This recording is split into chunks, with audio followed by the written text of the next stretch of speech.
Welcome back to Nandini Shivu YouTube channel. ಎಲ್ಲರೂ ಹೇಗಿದ್ದೀರಾ? ಎಲ್ಲರೂ ಚೆನ್ನಾಗಿದ್ದೀರಾ ಅಂತ ಭಾವಿಸ್ತಾ ಈ ವಿಡಿಯೋನ ಸ್ಟಾರ್ಟ್ ಮಾಡ್ತಾ ಇದ್ದೀನಿ. ಈ ವಿಡಿಯೋ ನಿಮ್ಗೆ ಇಷ್ಟ ಆಗಿದ್ರೆ ಪ್ಲೀಸ್ ಒಂದು ಲೈಕ್ ಮಾಡಿ, ಕಮೆಂಟ್ ಮಾಡಿ ಹಾಗೂ ಸಬ್ಸ್ಕ್ರೈಬ್ ಮಾಡಿ. ಮಿಸ್ ಮಾಡದೆ ಸಬ್ಸ್ಕ್ರೈಬ್ ಮಾಡಿ, ಓಕೆನಾ? ಈ ವಿಡಿಯೋ ಏನಪ್ಪ ಅಂತಂದರೆ ಇದು ನನ್ನ ಡೈಲಿ ರೊಟೀನ್ ವಿಡಿಯೋ ಆಗಿರುತ್ತೆ.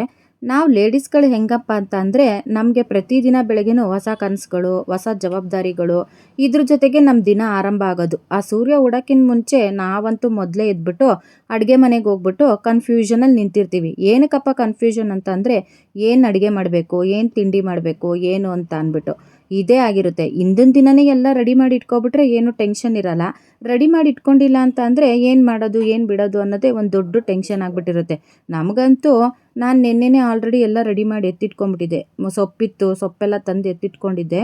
ಸೊಪ್ಪು ಸಾರು ಮಾಡಿಬಿಟ್ಟು ಅನ್ನ ಮಾಡಿಬಿಡೋಣ ಲಂಚಿಗೆ. ಮತ್ತು ಬೆಳಗ್ಗೆ ತಿಂಡಿಗೆ ನಾನು ರಾತ್ರಿನೇ ಗೋಧಿ ಹಿಟ್ಟೆಲ್ಲ ಕಲಸಿ ಎತ್ತಿಟ್ಬಿಟ್ಟಿದ್ದೆ. ಆ ಥರ ಕಲಸಿ ಎತ್ತಿಡೋದ್ರಿಂದ ಬೆಳಗ್ಗೆ ಗೋಧಿ ದೋಸೆ ಎಲ್ಲ ಚೆನ್ನಾಗಿ ಬರುತ್ತೆ. ಮತ್ತು ಬೆಳಗ್ಗೆ ಟಿಫನ್ಗೆ ಗೋಧಿ ದೋಸೆ ಮತ್ತು ಟೊಮೊಟೊ ಗೊಜ್ಜು ಮಾಡಿಬಿಡೋಣ ಅಂತ ಅಂದ್ಬಿಟ್ಟು ಆಲ್ರೆಡಿ ನಾನೆಲ್ಲ ರೆಡಿ ಮಾಡಿ ಎತ್ತಿಟ್ಕೊಂಡ್ಬಿಟ್ಟಿದ್ದೆ. ಮತ್ತೇನಪ್ಪ ಅಂತಂದರೆ ನಾವು ಯಾವಾಗಲೂ ಲೇಡೀಸ್ಗಳು ನಮ್ಮ ಗಂಡಿಗೆ ಏನು ಇಷ್ಟ ಆಗುತ್ತೆ, ನಮ್ಮ ಮಗಳಿಗೆ ಏನಾಗಿ ಇಷ್ಟ ಆಗುತ್ತೆ ಅದನ್ನೇ ಮಾಡೋದಕ್ಕೆ ಟ್ರೈ ಮಾಡಿ. ಇದ್ರ ಜೊತೆಗೆ ನಾವು ಯಾವಾಗ್ಲೂ ನಮಗೇನು ಇಷ್ಟ ಆಗುತ್ತೆ, ನಾವೇನು ತಿನ್ನಬೇಕು ಅನಿಸುತ್ತೆ ಅದನ್ನೆಲ್ಲ ನಾವು ಮರ್ತೇ ಬಿಟ್ಟಿರ್ತೀವಿ. ಮದುವೆ ಆದಮೇಲೆ ನಮ್ಮ ಗಂಡಿಗೆ ಏನು ಇಷ್ಟ ಆಗುತ್ತೆ, ನಮ್ಮ ಮಕ್ಳಿಗೆ ಏನು ಇಷ್ಟ ಆಗುತ್ತೆ ಅದನ್ನು ಮಾಡಿಕೊಟ್ರೆ ಅವ್ರು ಖುಷಿ ಪಟ್ಟರೆ ಸಾಕಪ್ಪ ಅನ್ನೋ ಮೈಂಡ್ಸೆಟ್ಟಲ್ಲಿ ಇರ್ತೀವಿ. ನಮ್ಮನ್ನು ನಾವು ಕೇರ್ ಮಾಡ್ಕೊಳ್ಳೋದು ತುಂಬಾ ಕಡಿಮೆ ಆಗಿದೆ. ಆ ಥರ ತಪ್ಪು ಮಾಡ್ದೇನೆ ಅವ್ರನ್ನೂ ನೋಡಿಕೊಂಡು ಅವ್ರ ಜೊತೆಗೆ ನಮ್ಮ ಬಾಡಿನೂ ನಮ್ಮನ್ನು ನಾವು ಕೇರ್ ಮಾಡಿಕೊಂಡು ಎಷ್ಟು ಸಾಧ್ಯನೋ ಅಷ್ಟು ಕೇರ್ ಮಾಡ್ಕೋಬೇಕು. ಯಾಕಂತಂದರೆ ನಮಗೇನಾದ್ರು ಆಗಿಬಿಟ್ರೆ ನಮ್ಮ ಮಕ್ಕಳು ಗಂಡನ್ನ ಯಾರು ನೋಡ್ಕೋತಾರೆ ಅಲ್ವಾ? ಅದಕ್ಕೆ ಅವ್ರ ಜೊತೆಗೆ ನಮ್ಮನ್ನು ನಾವು ಸುಧಾ ನೋಡ್ಕೋಬೇಕು. ಅದರಲ್ಲೂ ನಾವಂತೂ ಹೆಣ್ಮಕ್ಳು ಬೆಳಗ್ಗೆ ಎದ್ದಿದ ತಕ್ಷಣ ಫುಲ್ ಟೆನ್ಷನಲ್ಲೇ ಇರ್ತೀವಿ. ಒಂದು 5-10 ನಿಮಿಷ ಲೇಟ್ ಆಗಿಬಿಟ್ರು ನಮಗೆ ಯಾವ ಕೆಲಸನೂ ಪರ್ಫೆಕ್ಟಾಗಿ ನಾವು ಅಂದ್ಕೊಂಡಿರೋ ಟೈಮ್ಗೆ ಆಗೋದಿಲ್ಲ. ಯಾಕಪ್ಪ ಅಂತಂದರೆ ನಾವೊಂದು ಪ್ಲ್ಯಾನ್ ಮಾಡಿ ಇಟ್ಕೊಂಡಿರ್ತೀವಿ. ಈ ಟೈಮ್ಗೆ ಎದ್ದರೆ ಈ ಕೆಲಸ ಆಗಿಬಿಟ್ಟಿರುತ್ತೆ, ಈ ಟೈಮ್ಗೆ ಎದ್ದರೆ ಈ ಕೆಲಸ ಇಷ್ಟು ಟೈಮ್ಗೆ ಮುಗಿಸ್ತೀವಿ ಅಂತ ಅಂದ್ಬಿಟ್ಟು. ಬಟ್ ಒಂದು 5-10 ನಿಮಿಷ ಸ್ವಲ್ಪ ರಿಲ್ಯಾಕ್ಸ್ ಮಾಡೋಣ ಅಂತ ಮಲ್ಕೊಂಡ್ಬಿಟ್ರು ನಮ್ಗೆ ಆ ಟೈಮ್ಗೆ ಅದು ಮ್ಯಾಚಪ್ ಮಾಡೋಕ್ಕೆ ಆಗೋದಿಲ್ಲ. ಅದಕ್ಕೆ ಹೇಳೋದು, ತಿಳಿದವರು ಟೈಮ್ಗೆ ನಾವು ಕಾಯಬೇಕು ಹೊರತು ನಮಗೆ ಟೈಮ್ ಕಾಯೋದಿಲ್ಲ. ಅದ್ರ ಪಾಡ್ಗೆ ಅದು ಓಡ್ತಾ ಇರುತ್ತೆ. ಅದಕ್ಕೆ ಎಷ್ಟು ಸಾಧ್ಯನೋ ಅಷ್ಟು ಕೆಲಸನ ನಾವು ಆ ಟೈಮ್ಗೆ ಆ ಕೆಲಸ ಮಾಡೋದನ್ನು ನಾವು ಮಾಡ್ಕೊಂಬಿಡ್ಬೇಕು. ಅಂತಂದ್ರೆ ಏನಾಗುತ್ತೆ ಅಂದರೆ ಕರೆಕ್ಟ್ ಟೈಮ್ಗೆ ನಾವು ನಮ್ಮ ಗಂಡಂಗೆ ಕೆಲಸಕ್ಕೆ ಬಾಕ್ಸ್ ಕಟ್ಟೋಕ್ಕಾಗೋದಿಲ್ಲ, ಮಕ್ಳುಗಳ ಕಾಲೇಜಿಗೆ ಬಾಕ್ಸ್ ಕಟ್ಟೋಕ್ಕಾಗಲ್ಲ, ಸ್ಕೂಲಿಗೆ ಬಾಕ್ಸ್ ಕಟ್ಟೋಕ್ಕಾಗಲ್ಲ. ಒಂದು 5-10 ನಿಮಿಷ ಹೆಚ್ಚು ಕಡಿಮೆ ಆಗಿಬಿಟ್ರೆ ಅವಾಗ ಇದ್ದಿದ್ದು ನಾವು ಫುಲ್ಲು ಟೆನ್ಷನ್ ಆಗಿಬಿಡ್ತೀವಿ ನಾವು ಲೇಡೀಸ್ಗಳು. ಆದಷ್ಟು ಆ ಥರ ಏನೂ ಮಾಡ್ಕೊಳ್ಳೋದೇನೆ ಇನ್ ಟೈಮ್ಗೆ ಎದ್ಬಿಟ್ಟು ಮಾಡ್ಕೊಳ್ಳೋಷ್ಟು ಟ್ರೈ ಮಾಡಬೇಕು. ಐ ನೋ ನಮ್ಗೆ ರಿಯಲೈಸ್ ಗೊತ್ತಾಗುತ್ತೆ ನಮಗೆ ಎಷ್ಟು ಕಷ್ಟ ಆಗುತ್ತೆ ಬೆಳಗ್ಗೆ ಹೊತ್ತು ಎದ್ದೇಳೋದು. ಯಾಕಂದ್ರೆ ತುಂಬ ಸ್ಟ್ರೈನ್ ಆಗಿರುತ್ತೆ ನಮ್ಮ ಬಾಡಿಗೆ. ತುಂಬಾ ಸಾಕಾಗಿಬಿಟ್ಟಿರ್ತೀವಿ. ಅಪ್ಪ ಇನ್ನೊಂದು 2 ನಿಮಿಷ ಮಲ್ಕೊಳ್ಳೋಣ, 5 ನಿಮಿಷ ಮಲ್ಕೊಳ್ಳೋಣ ಅಂತ ಅನ್ಕೋತಾ ಇರ್ತೀವಿ. ಬಟ್ ಇಷ್ಟು ಶೆಡ್ಯೂಲಲ್ಲಿ ನಮಗೆ ಆಗೋದೇ ಇಲ್ಲ ಅದನ್ನು ಮಾಡೋದಕ್ಕೆ. ಅದನ್ನು ನಾವು ಮ್ಯಾನೇಜ್ ಮಾಡ್ಕೊಂಡು ಮಾಡ್ತೀವಲ್ಲ, ಅದಕ್ಕೆ ನಾವು ಲೇಡೀಸ್ಗಳೇ ಗ್ರೇಟ್ ಅಂತ ಹೇಳ್ಬೋದು. ಬರೀ ಅಡುಗೆ ಕೆಲಸ ಒಂದೇ ಅಲ್ಲ, ಮನೆ ಕೆಲಸ ಆಗಿರ್ಬೋದು, ಮತ್ತು ನಮ್ಮ ಹೊರಗಡೆ ಹೋಗೋ ಕೆಲಸ ಆಗಿರ್ಬೋದು, ಎಲ್ಲನೂ ಟೈಮ್ ಟು ಟೈಮ್ಗೆ ಆಗಬೇಕು. ಇಲ್ಲ ಅಂತಂದರೆ ನಾವಿಲ್ಲಿ ಮನೆ ಕೆಲಸದಲ್ಲೇ ಬ್ಯುಸಿ ಆಗಿಬಿಟ್ರೆ ಮತ್ತು ನಾವು ವರ್ಕಿಗೆ ಹೋಗೋ ವುಮೆನ್ಸ್ಗಳಿಗಂತೂ ಅಲ್ಲಿ ಫುಲ್ಲು ಟೈಮ್ ಆಗಿಬಿಟ್ಟಿರುತ್ತೆ. ಅದನ್ನು ಮ್ಯಾಚ್ ಮಾಡಬೇಕು, ಈ ಕಡೆ ಇದನ್ನು ಮ್ಯಾಚ್ ಮಾಡಬೇಕು. ತುಂಬಾ ಕಷ್ಟ ಆಗಿಬಿಡುತ್ತೆ ಒಂದೊಂದು ಟೈಮ್ ಅಂತೂ. ಮತ್ತು ಈ ವರ್ಕಿಗೆ ಹೋಗೋ ವುಮೆನ್ಸ್ಗೆಲ್ಲ ಹೆಂಗೆ ಅಂತ ಅಂದರೆ ವರ್ಕಿಗೆ ಹೋಗೋದ್ಮೇಲೆ ಅವ್ರಿಗೆ ಅದೇ ಒಂದು ಪ್ರಪಂಚ. ಈ ಕಡೆ ಮನೇಲಿದ್ದರೆ ಮನೆ ಒಂದು ಪ್ರಪಂಚ ಆದರೆ ವರ್ಕಿಗೆ ಹೋದ್ಮೇಲೆ ವರ್ಕೇ ಒಂದು ಪ್ರಪಂಚ ಆಗಿಬಿಟ್ಟಿರುತ್ತೆ. ಅಲ್ಲಿ ಹೊಸ ಹೊಸ ವರ್ಕ್ಗಳು ಬರ್ತಾ ಇರುತ್ತೆ, ರೆಸ್ಪಾನ್ಸಿಬಿಲಿಟಿ ಇರುತ್ತೆ, ಅವ್ರದ್ದೇ ಆದ ಒಂದಷ್ಟು ರೆಸ್ಪಾನ್ಸಿಬಿಲಿಟಿ ಕೊಟ್ಟಿರ್ತಾರೆ. ಇನ್ ಟೈಮ್ಗೆ ಇರಬೇಕು, ಮತ್ತೊಂದಷ್ಟು ಕೆಲಸಗಳು ಮಾಡಬೇಕು.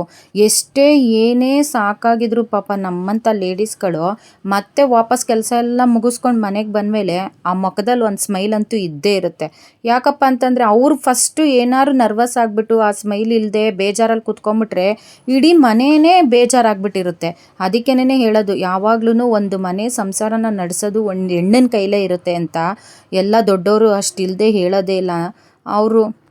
ಇದನ್ನು ಬರೀ ನಾನು ವರ್ಕಿಂಗ್ ವುಮೆನ್ಸ್ಗಂತಲೇ ಹೇಳ್ತಾ ಇಲ್ಲ, ಹೌಸ್ ವೈಫ್ಗಳಿಗೂ ಅಷ್ಟೇ. ನಾವು ಹೇಳ್ಬೋದು, ಅಯ್ಯೋ ಒಂದು ಬೆಳಗ್ಗೆ ನಾವೇನೋ ಒಂದಷ್ಟು ಕೆಲಸ ಮಾಡಿಬಿಟ್ಟು ಅಲ್ಲಿ ಹೋಗ್ಬಿಟ್ಟು ಒಂದು 5-10 ನಿಮಿಷ ಒಂದು ಅರ್ಧ ಗಂಟೆನಾದ್ರು ರಿಲ್ಯಾಕ್ಸ್ ಮಾಡಿಬಿಡ್ಬೋದೇನೋ ಆಫೀಸ್ಗಳಲ್ಲಿ. ಬಟ್ ಆದರೆ ಮನೇಲಿರೋರಿಗೆ ಆಗೋದೇ ಇಲ್ಲ. ನಾವು ಅಂತೀವಿ ಮನೇಲಿರ್ತಾರೆ ಏನು ಮಾಡ್ತಾರೆ, ಅಂಥದ್ದೇನು ಕೆಲಸ ಇರುತ್ತೆ ಅವರಿಗೆ, ಆರಾಮಾಗಿ ಬೆಳಗ್ಗೆ ಒಂದಷ್ಟು ಕೆಲಸ ಮಾಡಿಬಿಟ್ಟು ಮನೇಲಿ ಕೂತ್ಕೊಂಡ್ಬಿಡ್ತಾರೆ ಅಂತ ಹೇಳ್ತೀವಿ. ಬಟ್ ಅದು ಸುಳ್ಳು. ನಿಜವಾಗ್ಲೂ ನಾವು ಕೆಲಸ ಮಾಡೋರೆ ಎಷ್ಟೋ ಬೆಟರ್ ಅನ್ಕೋಬೋದು. ಎಲ್ಲೋ ಒಂದು 5-10 ನಿಮಿಷ ಅಲ್ಲಿ ಇಲ್ಲಿ ಕೂತ್ಬಿಟ್ಟು ಒಂದು ಸ್ವಲ್ಪ ರಿಲ್ಯಾಕ್ಸಾರು ಮಾಡ್ತೀವಿ. ಬಟ್ ಮನೇಲಿರೋರಿಗೆ ಒಂದಲ್ಲ ಒಂದು ಒಂದಂತ ಕೆಲಸಗಳು ಬರ್ತಾನೆ ಇರುತ್ತೆ ಅವ್ರಿಗೆ. ಅವರಂತೂ ಒಂದು ಟೈಮೂ ರಿಲ್ಯಾಕ್ಸ್ ಆಗಿರಲ್ಲ ಪಾಪ. ಒಂದಷ್ಟು ಹೊತ್ತು ಕೆಲಸ ಮಾಡ್ತಾನೆ ಇರ್ತಾರೆ ಅವರು. ಒಂದಲ್ಲ ಒಂದು ಏನಾದ್ರು ಒಂದು ಕೆಲವೊಬ್ಬರು ಲೇಡೀಸ್ಗಳನ್ನ ನಾನು ನೋಡು ಇದ್ದೀನಿ, ಏನಾದ್ರು ಒಂದು ಹುಡಿಕೊಂಡು ಕೆಲಸ ಮಾಡ್ತಾನೆ ಇರ್ತಾರೆ. ಸೊ ಅದಕ್ಕೆ ನಾನು ಬರೀ ವರ್ಕಿಂಗ್ ವುಮೆನ್ಸ್ ಅಂತಾನೆ ಏನು ಹೇಳ್ತಾ ಇಲ್ಲ. ಇಲ್ಲಿ ಹೌಸ್ ವೈಫ್ಗಳಿಗೂ ಅಷ್ಟೇ ಕೆಲಸ ಇರುತ್ತೆ, ಅಷ್ಟೇ ವರ್ಕ್ ಇರುತ್ತೆ. ಆ ಥರ ಕೆಲಸ ಮಾಡೋ ಹೌಸ್ ವೈಫ್ಗಳಿಗೂ ನಂದೊಂದು ದೊಡ್ಡ ಸಲಹೆ ಏನಪ್ಪ ಅಂತಂದರೆ, ಜೀವನ ಯಾವ್ಯಾವ ಥರ ನಮಗೆ ಪಾಠ ಕಲಿಸುತ್ತೆ ಅಂತಂದರೆ, ನಾನು ನೋಡಿರೋ ಮಟ್ಟಿಗೆ ಪಾಪ ಈ ವರ್ಕ್ಗೆ ಹೋಗೋ ವುಮೆನ್ಸ್ಗಳೆಲ್ಲ ಯಾವ ಥರ ಗೊತ್ತಾ, ನಾನು ತುಂಬ ಜನ ನೋಡಿದ್ದೀನಿ. ಅವ್ರಿಗೆ ಟಿಫನ್ ಸುಧಾ ಮಾಡೋದಕ್ಕೆ ಟೈಮ್ ಇರಲ್ಲ. ಟಿಫನ್ ಮನೇಲಿ ರೆಡಿ ಮಾಡಿಟ್ಟಿರ್ತಾರೆ, ಅದನ್ನು ತಿನ್ನೋಕ್ಕೂ ಟೈಮ್ ಇರಲ್ಲ. ಎಷ್ಟೋ ಜನ ನಾನು ನೋಡ್ದಂಗೆ ಬಸ್ಗಳಲ್ಲಿ ಪಾಪ ತಿಂತಾ ಇರ್ತಾರೆ ಹಾಕ್ಕೊಂಡು. ಹಂಗಾದ್ರೂ ಆ ಕಂಡಕ್ಟರ್ ಎಲ್ಲ ಬೈತಾ ಇರ್ತಾರೆ, ಈ ಥರ ಡಸ್ಟಲ್ಲಿ ಇದರಲ್ಲೆಲ್ಲ ತಿಂತಾ ಇದ್ದೀರಲ್ಲ, ನಿಮ್ಗೇನು ಗೊತ್ತಾಗಲ್ವಾ ಅಂತ. ಬಟ್ ಅದ್ರ ಕಷ್ಟ ನಿಜವಾಗ್ಲೂ ವರ್ಕ್ಗೆ ಹೋಗೋ ನಮ್ಮಂಥವ್ರಿಗೆ ಮಾತ್ರ ಗೊತ್ತಿರುತ್ತೆ. ಯಾಕಪ್ಪ ಅಂತಂದರೆ ನಾನು ಅಷ್ಟೇ ಟಿಫನ್ ತಿನ್ನೋದಿಲ್ಲ, ನಾನು ಹೋಗಿ ಆಫೀಸಲ್ಲೇ ತಿಂತೀನಿ. ಬಟ್ ಕೆಲವೊಬ್ರು ನಮ್ಮಂಥವ್ರಿಗಾರು ಅದೊಂದು ಆಪ್ಷನಾರು ಇದೆ. ಪಾಪ ಈ ಗಾರ್ಮೆಂಟ್ಸ್ಗೆ ಹೋಗೋರಿಗೆ, ಕೂಲಿ ಕೆಲಸ ಮಾಡೋರೆಲ್ಲ ನಾನು ನೋಡಿದ್ದೀನಿ ತುಂಬ ಜನನ ಬಸ್ಸಲ್ಲಿ. ಪಾಪ ಬಸ್ಸಲ್ಲಿ ಕುತ್ಕೊಂಡು ಅಲ್ಲೇ ತಿಂತಾ ಇರ್ತಾರೆ. ಅದು ಸೀಟ್ ಸಿಕ್ಕಿದ್ರೇನೋ ತಿಂತಾರೆ, ಸೀಟ್ ಸಿಕ್ಕಿಲ್ಲ ಅಂದರೆ ಪಾಪ ಅವತ್ತಿನ ಅವ್ರ ಟಿಫನ್ನೇ ಸ್ಕಿಪ್ ಆಗಿಬಿಟ್ಟಿರುತ್ತೆ. ನಿಜವಾಗ ನಾನು ಒಂದ್ಸಲಿ ಕೇಳೇ ಬಿಟ್ಟಿದ್ದೀನಿ ಒಬ್ರನ್ನ, ನಿಮ್ಗೆ ಇವಾಗ ಸೀಟ್ ಸಿಕ್ಕಿಲ್ಲ ಅಂದರೆ ನೀವೇನು ಮಾಡ್ತಿದ್ರಿ, ಟಿಫನ್ ತಿಂತಾ ಇರಲಿಲ್ವಾ ಅಲ್ಲಿ ಹೋಗ್ಬಿಟ್ಟು ಅಂತ ಅಂದ್ಬಿಟ್ಟು. ಅವರು ಇಲ್ಲ ನಾನು ಹೋಗಿ ತಿಂತಾ ಇರಲಿಲ್ಲ, ಅಲ್ಲಿ ತಿನ್ನೋಕೆ ಬಿಡೋದಿಲ್ಲ ನಮಗೆ, ಇಲ್ಲೇನಾದ್ರು ಸೀಟ್ ಸಿಕ್ಕಿದ್ರಷ್ಟೇ ತಿಂತೀನಿ, ಇಲ್ಲ ಅಂದರೆ ನಾನು ಹೋಗಿ ಅಲ್ಲಿ ತಿನ್ನೋದೇ ಇಲ್ಲ ಅಷ್ಟೇ, ಇದ್ರ ಮುಗೀತು, ಇದನ್ನೇನಾದ್ರು ಇನ್ನು ಮಧ್ಯಾಹ್ನ ತಿಂದರೆ ತಿನ್ಬೇಕಷ್ಟೇ ನಾನು ಅಂತ ಅಂದ್ಬಿಟ್ಟು. ನಿಜವಾಗ್ಲೂ ತುಂಬ ಅಂದರೆ ತುಂಬ ಬೇಜಾರಾಯಿತು. ಇದು ನಾನು ಬರೀ ವರ್ಕಿಂಗ್ ವುಮೆನ್ಸ್ಗೆ ಹೇಳ್ತಾ ಇದ್ದೀನಿ ಅಂತಲ್ಲ, ಈ ಥರ ಹೌಸ್ ವೈಫಿಂಗ್ ಇರೋರ್ಗು ಇದೇ ಪ್ರಾಬ್ಲಮ್ ಆಗಿರುತ್ತೆ. ಕೆಲಸ ಮಾಡೋ ಬರದಲ್ಲಿ ಕೆಲಸ ಮಾಡಲೇಬೇಕು ಅನ್ನೋ ಇದರಲ್ಲಿ ಆ ಕೆಲಸ ಈ ಕೆಲಸ ಅದು ಇದು ಅಂತ ಅಂದ್ಬಿಟ್ಟು ನಾವು ಹೆಣ್ಮಕ್ಳುಗಳು ಮನೇಲಿರೋರು ಅಷ್ಟೇ ಕರೆಕ್ಟ್ ಟೈಮ್ಗೆ ಟಿಫನ್ ಮಾಡೋದೇ. ದಯವಿಟ್ಟು ಯಾರು ಆ ಥರ ಮಾಡಬೇಡಿ. ಕೇರ್ ಮಾಡ್ಕೊಳ್ಳಿ ನಿಮ್ಮನ್ನು ನೀವು. ನಾವು ಫ್ಯಾಮಿಲಿನೂ ಕೇರ್ ಮಾಡಬೇಕು, ಹೌದು, ಇಲ್ಲ ಅಂತ ನಾನು ಹೇಳಲ್ಲ.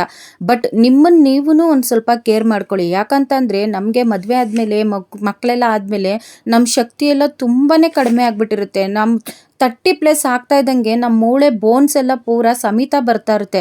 ನಾವೇನೇನು ಇವಾಗೇನು ಒಳ್ಳೆ ಫುಡ್ ಏನು ತಿಂತಾರಲ್ಲ, ಎಲ್ಲ ಬರೀ ಕಲಬೆರಕೆ ಫುಡ್ಗಳೇ ತಿಂತಾ ಇರ್ತೀವಿ ಈಗ. ಅವಾಗಿನ ಕಾಲದವ್ರು ಅಂದರೆ ಅದೇನೋ ಕಲ್ ತಿಂದ್ರು ಕರ್ಗಿಸ್ಕೊತಿದ್ರಂತೆ, ಆ ಥರ. ಅವಾಗ ಅವ್ರು ಬೆಳಗ್ಗೆ ಎದ್ದಿದ ತಕ್ಷಣ ಮುದ್ದೆ ಉಪ್ಸಾರು ಅದೆಲ್ಲ ತಿಂತಾಯಿದ್ರು. ಬಟ್ ನಮ್ಮಂಥವ್ರು ನಾವುಗಳಿಗೆ ಬೆಳಗ್ಗೆ ಎದ್ದಿದ ತಕ್ಷಣ ಮಾಮೂಲಿ ನೂಡಲ್ಸ್ ಅಂತೆ, ಸಾವಿಗೆ ಅಂತೆ, ಮತ್ತು ಅವಲಕ್ಕಿ ಅಂತೆ, ಅದಂತೆ ಆ ಥರ ತಿಂತಾಯಿದ್ದೀವಿ. ಬಟ್ ನಮ್ಮ ಫುಡ್ಡಲ್ಲಿ ಯಾವುದೇ ಥರದ ಶಕ್ತಿ ಆಗಲಿ ಏನೂ ಇಲ್ಲ. ಅದಕ್ಕೋಸ್ಕರ ಫಸ್ಟ್ ನಿಮ್ಮನ್ನು ನೀವು ಕೇರ್ ಮಾಡ್ಕೊಳ್ಳಿ, ನಿಮ್ಮ ಜೊತೆಗೆ ನಿಮ್ಮ ಫ್ಯಾಮಿಲಿನೂ ಕೇರ್ ಮಾಡಿ. ಇಲ್ಲ ಅಂತಂದರೆ ನಾಳೆ ದಿನ ಏನಾದ್ರು ಹೆಚ್ಚು ಕಡಿಮೆ ಅಂತ ಅಂದರೆ ಯಾರಿಗೂ ಬರೋದು ಇಲ್ಲ, ಯಾರನ್ನೂ ನೋಡೋದೂ ಇಲ್ಲ ಅಲ್ವಾ. ಅದೇನೋ ಹೇಳ್ತಾರೆ ಇವಾಗೆಲ್ಲ, ಅದು ಯಾವ ಥರನೋ ಒಂಥರ ಫಾಸ್ಟ್ ಫುಡ್ಡು ಫಾಸ್ಟ್ ಡೆಡ್ಡು ಅಂತ ಅಂದರೆ ಈಗೆಲ್ಲ ಇಮಿಡಿಯೇಟ್ ರೆಡಿ ಆಗಿಬಿಡುತ್ತೆ ಫುಡ್ಗಳು. ಆ ಫುಡ್ಡಲ್ಲಿ ಯಾವುದೇ ಥರದ ಪೌಷ್ಟಿಕಾಂಶ ಆಗಲಿ ಬೇರೆ ಏನು ಪ್ರೋಟೀನ್ ಆಗಲಿ ಏನೂ ಇರೋದೇ ಇಲ್ಲ. ಫಾಸ್ಟಾಗಿ ರೆಡಿ ಆಗುತ್ತೆ, ಹಾಗೆ ನಾವೇ ಫಾಸ್ಟಾಗಿ ತಿಂದ್ಬಿಟ್ಟು ಫಾಸ್ಟಾಗಿ ಬೇಗ ಸತ್ತೋಗ್ಬಿಡ್ತೀವಿ, ಆ ಥರ ಆಗಿಬಿಡುತ್ತೆ. ಅದಕ್ಕೆ ಸಾಧ್ಯವಾದಷ್ಟು ಎಷ್ಟು ಸಾಧ್ಯನೋ ಅಷ್ಟು ನಿಮ್ಮನ್ನು ನೀವು ಕೇರ್ ಮಾಡಿಕೊಂಡು, ನಿಮ್ಮ ಜೊತೆಗೆ ನಿಮ್ಮ ಫ್ಯಾಮಿಲಿನೂ ಕೇರ್ ಮಾಡಿಕೊಂಡು ಚೆನ್ನಾಗಿರಿ ಅಂತ ಹೇಳ್ತಾ, ಈ ಬ್ಲಾಗ್ ಮೂಲಕ ನನ್ನ ಡೈಲಿ ರೊಟೀನ್ ಏನಿದೆಯೋ ಅದನ್ನು ನಾನು ನಿಮ್ಮ ಮುಂದೆ ಇಡ್ತಾ ಇದ್ದೀನಿ. ನನ್ನ ಈ ಜೀವನದ ಈ ಲೈಫ್ ಸ್ಟೈಲು ತುಂಬ ಜನ ವರ್ಕಿಂಗ್ ವುಮೆನ್ಸ್ಗಳಿಗೆ ಕಂಪೇರ್ ಆಗುತ್ತೆ. ಮತ್ತು ಹೌಸ್ ವೈಫ್ಗಳಿಗೂ ಅಷ್ಟೇ, ವರ್ಕಿಂಗ್ ವುಮೆನ್ಸ್ಗೆ ಅಂತಲ್ಲ, ಹೌಸ್ ವೈಫ್ಗಳಿಗೂ ಅಷ್ಟೇ ಕಂಪೇರ್ ಆಗುತ್ತೆ.